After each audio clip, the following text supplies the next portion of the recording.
Hello aspirants, I hope आप सब लोग अच्छे होंगे और आप सबकी प्रिपरेशन भी अच्छी चल रही होगी। तो स्वागत करता हूं मैं आप सबका इस नए लेक्चर में, जिसमें हम लोग जीके का प्रीवियस ईयर क्वेश्चन कर रहे हैं। ठीक है, आज हमारा 5वां दिन है। 4 क्लासेस हमारी ऑलरेडी हो चुकी हैं और ये क्लास जो है सारे एग्ज़ाम्स के लिए हेल्पफुल रहेगी। जैसे भी हमारा एसएससी जीडी होने वाला है, एनटीपीसी है और जो इलाहाबाद हाई कोर्ट है, या फिर सीजीएल की बात कर लें, सीएचएसएल, एमटीएस, स्टेनो, इन सभी के लिए क्लास काफ़ी ज़्यादा हेल्पफुल रहेगी। तो इसका पीडीएफ आपको टेलीग्राम चैनल पे मिल जाएगा हमारे, जिसकी लिंक आपको कमेंट बॉक्स या डिस्क्रिप्शन बॉक्स में मिल जाएगी। वहाँ से आप टेलीग्राम चैनल ज्वाइन कर सकते हैं। तो चलिए फिर शुरू करते हैं। तो आज का हमारा पहला क्वेश्चन है, in the 7th century AD a new religion called Islam was born in। तो इसके ऑप्शंस क्या क्या हैं? Malaysia, south Africa, Arabia, Indonesia. तो इसका राइट आंसर क्या हो जाएगा? अरेबिया। इस्लाम की थोड़ी सी बात यहाँ पे कर लेते हैं। तो इस्लाम जो है 7th सेंचुरी में, क्वेश्चन में भी दिया गया, 7th सेंचुरी में अरेबियन पेनिनसुलर में मक्का में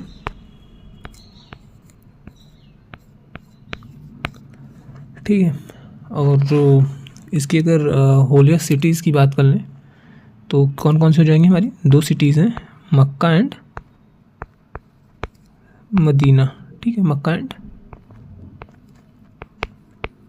मदीना। तो जो इसके फाउंडर थे मोहम्मद साहब,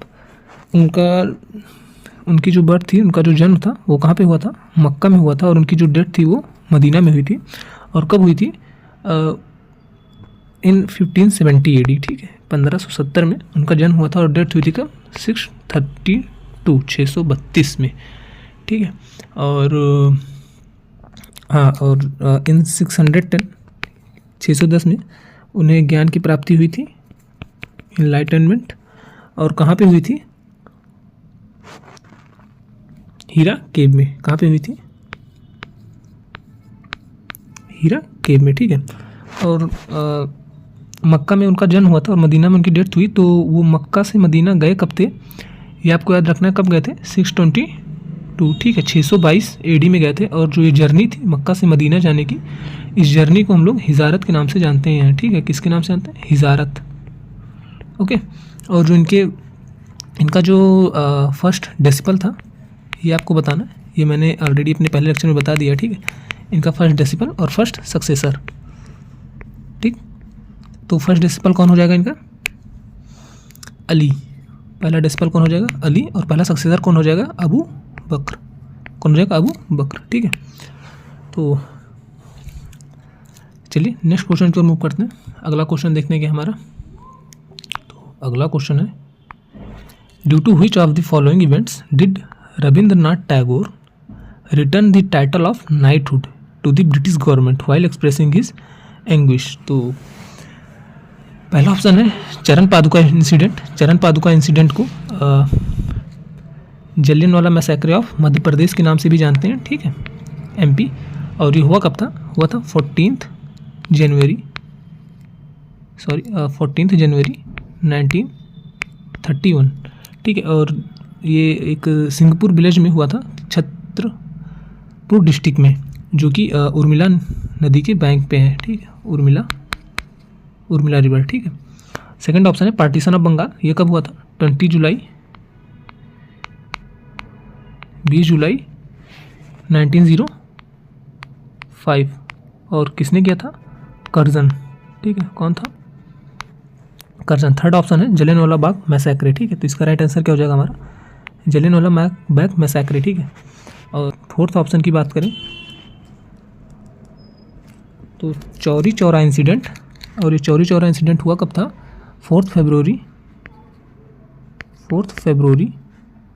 1922। तो जलियांवाला बाग मैसेक्रे की थोड़ी सी यहाँ पे बात कर लेते हैं।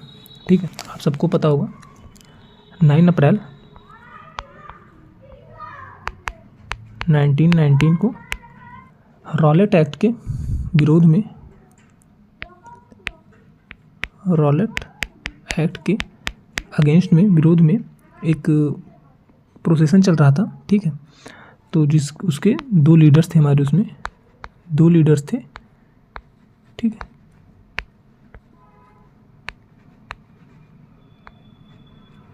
टू लीडर्स थे, और वो कौन कौन से थे? डॉक्टर सैफुद्दीन किचलू, डॉक्टर सैफुद्दीन किचलू जी, और दूसरे कौन थे? डॉक्टर सत्यपाल जी। कौन थे? सत्यपाल जी, ठीक है। तो इन दोनों को अरेस्ट कर लिया जाता है।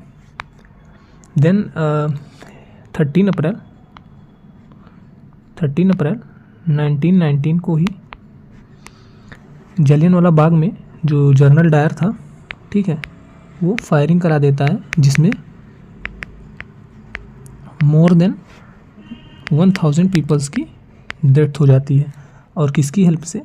हेल्प ऑफ हंसराज, ठीक है। किसकी हेल्प से? Help of Hansraj. तो देन इसी की वजह से ही जो हमारे रविन्द्रनाथ टैगोर जी थे, वो अपना नाइटहुड की जो उपाधि थी उसको वापस कर देते हैं, ठीक है। देन जो डायर था उसे ब्रिटेन भेज दिया जाता है, ठीक है, ब्रिटेन भेज दिया जाता है। और ऑन 13 मार्च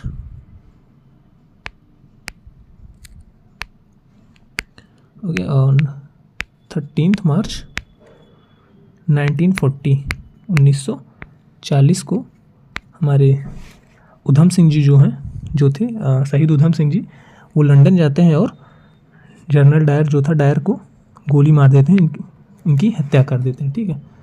तो आई होप आप सबको ये समझ में आया होगा जनरल बाग मैसेकर पूरी अच्छे से। तो चलिए अगले क्वेश्चन की ओर मूव करते हैं, ठीक है। तो अगला क्वेश्चन है हमारा, in which of the following cities did Mahatma Gandhi lead the peasant movement against the imposed indigo cultivation by the British planter? तो ऑप्शन क्या है? खेदा, गोरखपुर, बरदौली या चंपारण। तो सबको पता है कि इसका राइट आंसर क्या हो जाएगा? चंपारण। राइट आंसर क्या हो जाएगा इसका? चंपारण, ठीक है। अगले क्वेश्चन को मूव करते हैं। अगला क्वेश्चन हमारा, in which year was the battle of Buxar fought? किस साल में बैटल ऑफ बक्सर हुआ था? तो इसका राइट आंसर क्या हो जाएगा? 1764। कब हुआ था? 22 अक्टूबर 1764। तो इसमें हुआ क्या था? ये जो बैटल था किसके किसके बीच में हुआ था? ब्रिटिश आर्मी, जिसके लीड कर रहे थे जिसे हेक्टर मुनरो, ठीक है। कौन लीड कर रहा था? Hector Munro. और मुगल एम्परर के शाह आलम सेकंड, ठीक है, Shah Alam second. And the nawab of Awadh, जहाँ से शुजाउद्दौला जी, ठीक है। कौन था? Shujauddaula.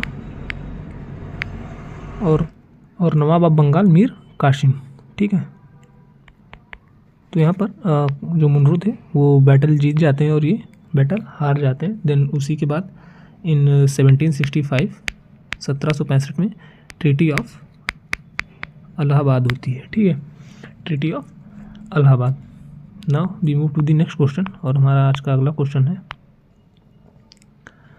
Which of the following is the main cause of land degradation in Jharkhand and Chhattisgarh? तो ऑप्शन क्या क्या है? Intensive use of manure, over irrigation, deforestation due to mining and over grazing. तो हमारा राइट आंसर क्या हो जाएगा? Deforestation due to mining. Because यहाँ पे जो झारखंड और छत्तीसगढ़, उड़ीसा, ये सब साइड है, यहाँ पर मिनरल सोर्सेज काफ़ी ज़्यादा हैं, ठीक है, मिनरल सोर्सेज काफ़ी ज़्यादा हैं। ये स्टेट रिच मिनरल्स हैं, ठीक है, मिनरल सोर्सेज काफ़ी ज़्यादा हैं। तो यहाँ पर माइनिंग होती है, जिसकी वजह से डिफॉरेस्टेशन होते हैं। तो अगले क्वेश्चन की ओर आते हैं, और अगला क्वेश्चन है, in which of the following situation does the government run a deficit budget? तो पहला ऑप्शन है, when the government expenditure and revenue both are zero. ये गलत है। When the government expenditure exceed revenue, तो जब एक्सपेंडिचर हमारी रेवेन्यू से ज़्यादा हो जाती है तब यही हमारा डेफिसिट बजट हो जाता है, ठीक है, यानी कि घाटा हो जाता है। When the government expenditure equals to revenue, जब एक्सपेंडिचर और रेवेन्यू दोनों बराबर रहती हैं तब हमारा ये बैलेंस्ड बजट हो जाता है, ये क्या हो जाता है, बैलेंस्ड बजट। ठीक है, बैलेंस्ड बजट। फोर्थ ऑप्शन है when the government revenue exceeds expenditure, तभी हमें यहाँ पर सरप्लस रहता है। ये क्या होता है, सरप्लस बजट। डेफिसिट जो है हमारी, ये 4 टाइप के से होते हैं। ठीक है, पहला कौन सा होता है, रेवेन्यू डेफिसिट होता है, दूसरा फिजिकल, तीसरा प्राइमरी, और फोर्थ वन इज इफेक्टिव। ठीक है, तो आपको ये याद रखना है, डेफिसिट 4 टाइप्स के होते हैं, उनके टाइप्स हमने लिख दिए। कोई अगला क्वेश्चन अगर आता है तो इसके बारे में हम लोग डिटेल से देखेंगे। ठीक है, तो आइए अगले क्वेश्चन की ओर मूव करते हैं। तो अगला क्वेश्चन हमारा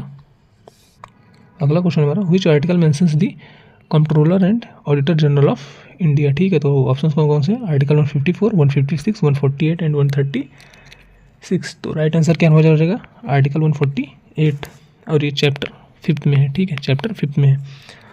आर्टिकल 149 में क्या दिया गया है, आर्टिकल 149 में इनकी ड्यूटीज़ और पावर्स दी गई है। बात कर लेते हैं ऑप्शंस की। तो आर्टिकल 136 में क्या है, स्पेशल लीव है। ठीक है, इसमें स्पेशल लीव दी गई है 136 में। आर्टिकल 137 याद रखेंगे, आर्टिकल 137 में रिव्यू ऑफ जजमेंट हो जाता है, ताकि मतलब जो सुप्रीम कोर्ट जो है वो रिव्यू कर सकता है किसी भी जजमेंट का। ठीक है, आर्टिकल 141 भी इम्पॉर्टेंट है, जिसमें जो सुप्रीम कोर्ट के द्वारा अगर कोई भी लॉ डिक्लेयर किया गया है या फिर कोई भी है, तो उसे जो है जो मतलब जो लोअर कोर्ट्स हैं, लोअर कोर्ट्स के ऑल कोर्ट जो हो जाती हैं, वो सब बाइंड हो जाते हैं उस लॉ के। ठीक है, देन बात कर लें अगर हम आर्टिकल 143 की, तो आर्टिकल 143 में क्या है, जो प्रेसिडेंट के पास पावर होती है कि वो सुप्रीम कोर्ट से कंसल्ट कर सकता है किसी भी चीज़ पर। ठीक है, और सुप्रीम कोर्ट हमारा किस चैप्टर में आता है, चैप्टर 4 में आता है, यूनियन जुडिशरी। तो आइए मूव करते हैं अगले क्वेश्चन की ओर। आई होप आप सबको ये आर्टिकल्स अच्छे से एक बार याद हो गए होंगे। तो अगला क्वेश्चन है हमारा, Tsangpo and Jamuna rivers are other names of which river. तो ऑप्शन कौन कौन से हैं हमारे, इंडस, गंगा, नर्मदा, ब्रह्मपुत्र। तो राइट आंसर क्या हो जाएगा इसका, ब्रह्मपुत्र। ठीक है, सांगपो इसे तिब्बत में के नाम से जाना जाता है, और जमुना इसे बांग्लादेश में, ठीक है, कहाँ पे, बांग्लादेश में। ठीक है, तो आइए अगले क्वेश्चन की ओर मूव करते हैं। और अगला क्वेश्चन हमारा, विच of the following articles of the Indian Constitution cannot be suspended even during an emergency declared on the ground of war and external aggression। तो राइट आंसर किसका हमारा क्या हो जाएगा, आर्टिकल 20 एंड 21। ठीक है, तो इमरजेंसी की बात कर लें तो इमरजेंसी हमारा जो है ये पार्ट 18 में दी गई है। ठीक है, कहाँ पे है,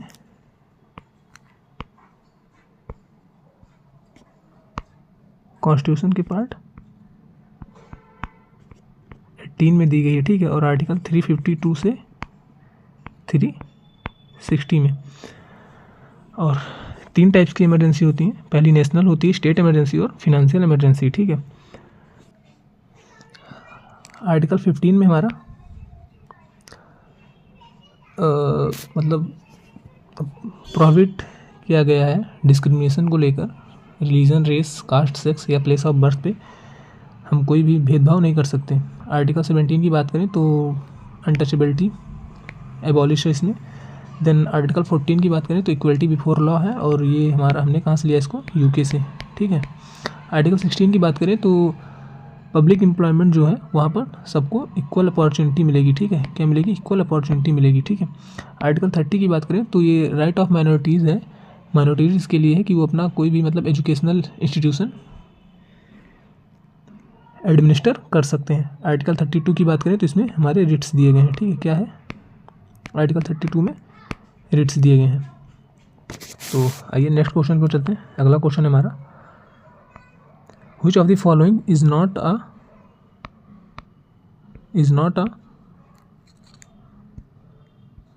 ट्रिब्यूटरी ऑफ गंगा। ऑप्शंस क्या हैं, यमुना, गंडक, कोसी एंड लोहित। तो राइट आंसर क्या हो जाएगा हमारा, लोहित। ये लोहित जो है हमारी ब्रह्मपुत्र की ट्रिब्यूटरी है। ठीक है, किसकी, ब्रह्मपुत्र की ट्रिब्यूटरी है। कहाँ पे, अरुणाचल प्रदेश में। ठीक, कहाँ पे, अरुणाचल प्रदेश में। और ये जो यमुना, गंडक, कोसी, ये हमारी गंगा की ट्रिब्यूटरी है। गंगा कुछ ट्रिब्यूटरी और भी देख सकते हैं, जैसे घग्गर हो जाएगी, सोन हो जाएगी, ठीक है, ये सारी गंगा की ही ट्रिब्यूटरी है। मैंने अपने एक लेक्चर में आई थिंक सेकंड और थर्ड और फोर्थ लेक्चर में मैंने गंगा की सारी ट्रिब्यूटरी के बारे में बताया, लेफ़्ट और राइट की, ठीक है। तो अब वहाँ से आप चेक कर सकते हैं। तो आज का हमारा लास्ट क्वेश्चन था। आई होप आप सबको लेक्चर काफ़ी ज़्यादा पसंद आया होगा। तो प्लीज़ वीडियो को लाइक ज़रूर कीजिएगा, चैनल को सब्सक्राइब कर लीजिएगा, ताकि आपको सारी अपडेट्स मिलती रहें डेली की डेली वीडियो। और जैसे हमारा इलाहाबाद हाई कोर्ट का पेपर अभी जल्दी होने वाला, तो मैं एक इम्पॉर्टेंट 50 क्वेश्चंस आपको एक वीडियो में करा दूंगा, और जिसमें से आप मतलब हाई पॉसिबिलिटी रहेगी कि क्वेश्चन यही इसी 50 से ही मैक्सिमम क्वेश्चंस रिपीट हों, ठीक है। तो ठीक है, फिर आपको PDF जो है टेलीग्राम पे मिल जाएगी, आप टेलीग्राम चैनल ज्वाइन कर लेना हमारा। तो ठीक है, मिलते हैं अपने नेक्स्ट लेक्चर में, तब तक थैंक यू।